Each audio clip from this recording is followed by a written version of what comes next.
नमस्कार, जय हिंद, वंदे मातरम। फ्रेंड्स, लेकर के आ गए हैं कृषि विज्ञान से संबंधित मोस्ट इम्पॉर्टेंट एमसीक्यू। ये जो एमसीक्यू है फ्रेंड्स, काफ़ी ज़्यादा पूछा जाता है, तो वीडियो बिल्कुल अंत तक देखना है फ्रेंड्स। और यदि वीडियो अच्छा लगे, वीडियो समझ में आए, तो वीडियो को लाइक शेयर कर देना है। चलिए फ्रेंड्स, एक एक करके हमारा प्रश्न लेते हैं। कॉपी पेन लेकर के आपको बैठ जाना है, फटाफट तरीके से हमारा प्रश्न आने वाला है। पहला प्रश्न हमारा है फ्रेंड्स, कृषि शास्त्र में किसको उन्नत किया जाता है? कृषि शास्त्र में किसको उन्नत किया जाता है फ्रेंड्स? तो पौधों और पशुओं को क्या है, उन्नत किया जाता है। ऑप्शन नंबर ए इसका सही उत्तर हो जाएगा। आगे बढ़ते हैं, अगला हमारा प्रश्न है, सघन खेती का संबंध किससे है? सघन खेती का संबंध किससे है फ्रेंड्स?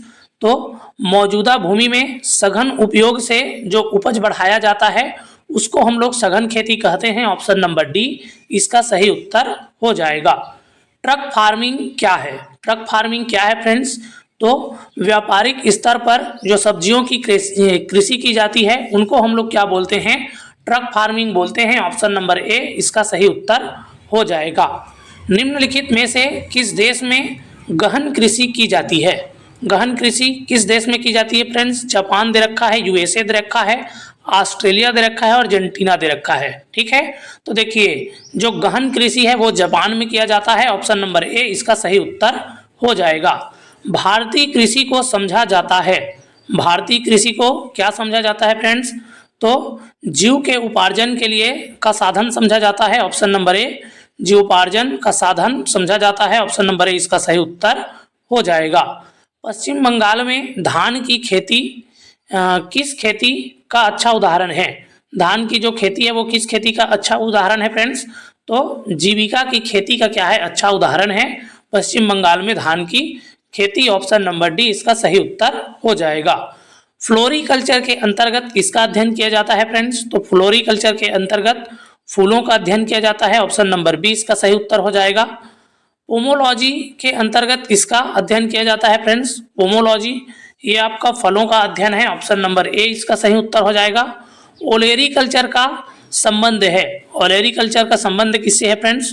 तो ओलेरीकल्चर का संबंध सब्जी विज्ञान से है। ऑप्शन नंबर ए इसका सही उत्तर हो जाएगा। सिल्वीकल्चर के अंतर्गत किसका अध्ययन किया जाता है फ्रेंड्स? तो सिल्वीकल्चर के अंतर्गत क्या है, वनों का अध्ययन किया जाता है। ऑप्शन नंबर डी इसका सही उत्तर हो जाएगा फ्रेंड्स। ठीक है, आगे बढ़ते हैं, अगला प्रश्न लेते हैं। अगला प्रश्न है हमारा, मोनोकल्चर एक विशिष्ट लक्षण है। मोनोकल्चर किसका एक विशिष्ट लक्षण है फ्रेंड्स? तो स्थानांतरित कृषि व्यवस्था का क्या है, एक विशिष्ट लक्षण है। ऑप्शन नंबर ए इसका सही उत्तर हो जाएगा। आगे बढ़ते हैं, अगला प्रश्न लेते हैं। अगला प्रश्न हमारा सुमेलित करने वाला प्रश्न आ गया है। निम्नलिखित युग्मों में से कौन सुमेलित नहीं है? कौन हमारा सुमेलित नहीं है, आपको बता देना है। देखिए, एपीकल्चर शहद क्या है, शहद की मक्खी, ये तो हमारा सही हो जाएगा। एपीकल्चर हमारा मधुमक्खी पालन से संबंधित है फ्रेंड्स। और क्या है हमारा, मोरिकल्चर ये आपका सिल्क वर्म, ये भी आपका सही है। हार्टिकल्चर फूल, ये भी सही है। यहाँ पर पीसी कल्चर दे रखा है, लाह का कीड़ा, ये हमारा गलत हो जाएगा। ऑप्शन नंबर सी इसका उत्तर हो जाएगा। आगे बढ़ते हैं, अगला हमारा प्रश्न फिर से सुमेलित करने वाला आ गया है। एपी कल्चर दे रखा है, सिल्वी कल्चर दे रखा है, वीटी कल्चर दे रखा है और पीसी कल्चर दे रखा है एक तरफ, और दूसरी सूची में हमारा दे रखा है अंगूर, मछली, क्या है, मधुमक्खी और शततूत की वृक्ष, शहतूत का जो वृक्ष दे रखा है। अब चलिए एक एक करके हम लोग मिला लेते हैं। तो देखिए, यहाँ पर क्या है, हमारा जो एपी कल्चर है ये मधुमक्खी पालन से संबंधित है, तो तीसरा इसका सही हो जाएगा। सिल्वी कल्चर जो बी है वो उसका हमारा क्या हो जाएगा, सिल्वी कल्चर, ये शहतूत के वृक्ष से संबंधित है। और विटीकल्चर, विटीकल्चर तो आपका अंगूर से संबंधित है। पीसी कल्चर किससे संबंधित है, मत्स्य पालन से संबंधित है, तो ऑप्शन नंबर बी हो जाएगा। ठीक है, तो देखिए 3 4 1 2 किसमें दे रखा है, 3 4 1 2, ऑप्शन नंबर डी में दे रखा है। ऑप्शन नंबर डी क्या हो जाएगा, इसका सही उत्तर हो जाएगा। आगे बढ़ते हैं, अगला प्रश्न लेते हैं। अगला प्रश्न हमारा है, मृदा के अध्ययन का उल्लेख करने के लिए प्रयुक्त शब्द क्या है? मृदा के जो उल्लेख करने के लिए प्रयुक्त शब्द है वो हमारा क्या हो जाएगा फ्रेंड्स? देख लेते हैं ऑप्शन में क्या क्या दे रखा है। तो भूमि विज्ञान दे रखा है, भूगर्भ शास्त्र दे रखा है, डॉक्सोलॉजी दे रखा है और क्या दे रखा है, पारिस्थितिकी दे रखा है। तो देखिए, मृदा के अध्ययन का हम लोग उल्लेख करेंगे वो हमारा क्या हो जाएगा, भू विज्ञान हो जाएगा। ऑप्शन नंबर ए इसका सही आंसर हो जाएगा, भूमि विज्ञान हमारा सही उत्तर हो जाएगा। आगे बढ़ते हैं, अगला प्रश्न लेते हैं। अगला प्रश्न है, मृदा के संबंध विज्ञान क्या कहलाता है। मृदा से जो संबंधित विज्ञान है वो हमारा क्या कहलाता है, तो मृदा विज्ञान कहलाता है। ऑप्शन नंबर ए इसका सही उत्तर हो जाएगा। अगला प्रश्न हमारा है, जीवित चीजों का मृदा के प्रभाव का अध्ययन मृदा विज्ञान की किस शाखा के अंतर्गत आता है। देखिए, जीवित जो चीजें हैं वो मृदा के जो प्रभाव का अध्ययन है मृदा विज्ञान के किस शाखा के अंतर्गत आता है फ्रेंड्स, तो एडोफोलॉजी के अंतर्गत आता है। अगला प्रश्न हमारा है, भारतीय कृषि अनुसंधान समिति में भारतीय मिट्टी को कितने वर्गों में विभाजित किया है। ठीक है, भारतीय कृषि जो अनुसंधान समिति है उन्होंने भारतीय मिट्टी को कितने वर्गों में विभक्त किया है फ्रेंड्स, तो 8 वर्गों में विभक्त ही किया गया है। ऑप्शन नंबर सी इसका सही उत्तर हो जाएगा। भारत में सबसे ज्यादा कौन सी मिट्टी पाई जाती है फ्रेंड्स, तो भारत में सबसे ज्यादा कौन सी मिट्टी पाई जाती है, तो एल्यूवियल मिट्टी पाई जाती है। ऑप्शन नंबर डी इसका सही उत्तर हो जाएगा। लाल मिट्टी दे रखा है, काली मिट्टी दे रखा है, लैटेराइट मिट्टी दे रखा है, इससे ज्यादा क्या है हमारा एल्यूवियल मिट्टी पाया जाता है। ऑप्शन नंबर डी क्या हो जाएगा, इसका सही उत्तर हो जाएगा। भारत के समस्त स्थल भाग के कितने प्रतिशत भाग का जलोढ़ मिट्टी का विस्तार पाया जाता है।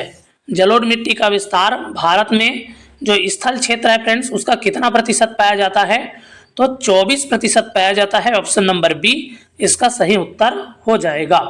पुरानी जलोढ़ मिट्टी किस नाम से जानी जाती है फ्रेंड्स, तो पुरानी जो जलोढ़ मिट्टी है उसको हम लोग बांगर बोलते हैं। ऑप्शन नंबर बी इसका सही आंसर हो जाएगा। नूतन जलोढ़ मिट्टी किस नाम से जानी जाती है, जो नया जलोढ़ मिट्टी है उसको हम लोग किस नाम से जानते हैं फ्रेंड्स, तो इसको हम लोग खादर बोलते हैं। देखिए, पुराना जो जलोढ़ मिट्टी है उसको बांगर बोलते हैं और नया जो जलोढ़ मिट्टी है उसको हम लोग क्या बोलते हैं, तो खादर बोलते हैं फ्रेंड्स। आगे बढ़ते हैं, अगला प्रश्न लेते हैं। अगला प्रश्न है, काली मिट्टी का काली रंग किसकी उपस्थिति के कारण होता है।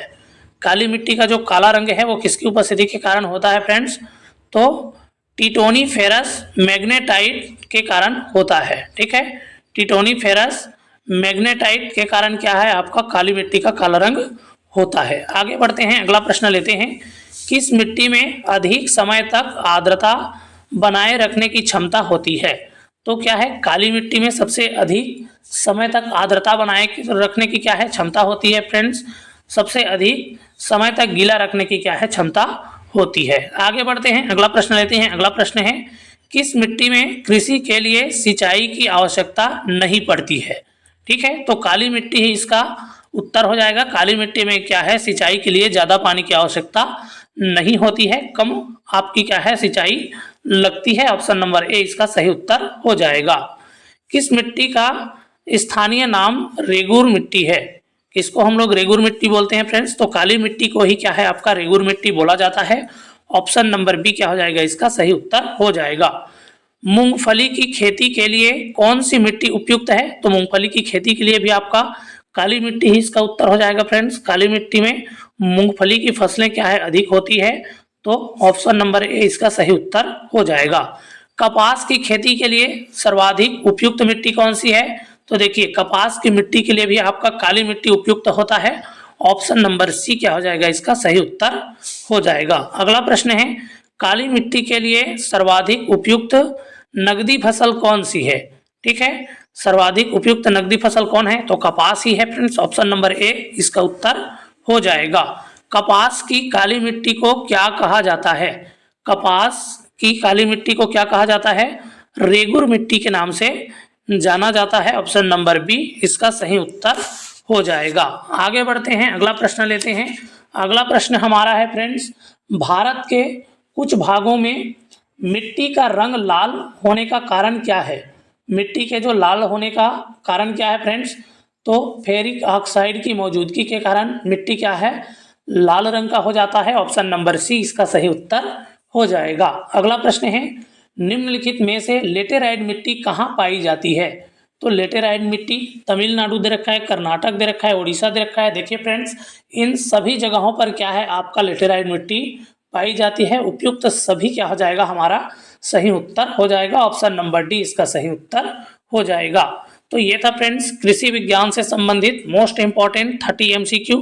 उम्मीद है वीडियो आपको पसंद आया होगा, हेल्पफुल लगा होगा, नॉलेजेबल लगा होगा।